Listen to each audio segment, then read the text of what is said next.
চাঁপাইনবাবগঞ্জে আজ 22শে জুন দেখতে পাচ্ছেন সিসিটিভি একটা মারাত্মক সিসিটিভি মোড়ে একটা মারাত্মকভাবে একটা দুর্ঘটনা ঘটে গেল।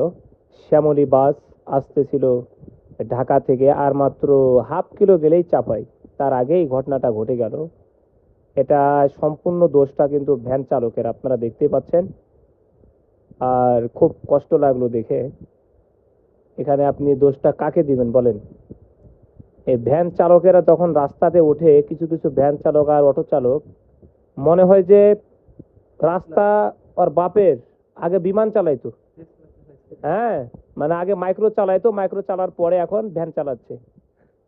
মানে কি বলবো, এখানে যদি সিসিটিভি ফুটেজটা ধরা না পড়তো তাহলে দোষটা মানুষ কাকে দিত? মানুষ দোষটা দিত এই বাস চালককেই। এজন্য রাস্তাঘাটে যখন পারাপার হবেন, যারা ভ্যান অটো রিক্সা নিয়ে পারাপার হচ্ছেন, তারা একটু দেখে শুনে পারাপার হওয়ার চেষ্টা করবেন। এখানে কিন্তু গুরুতরভাবে দেখতে পাচ্ছেন আহত হয়েছে একজন, মারাত্মকভাবে আহত হয়েছে, পড়ে আছে। সে এখন বেঁচে আছে না মরে গেছে এটা এখনো জানতে কেউ পারেনি, কিন্তু তার জীবন ছিল, তার জান আছে।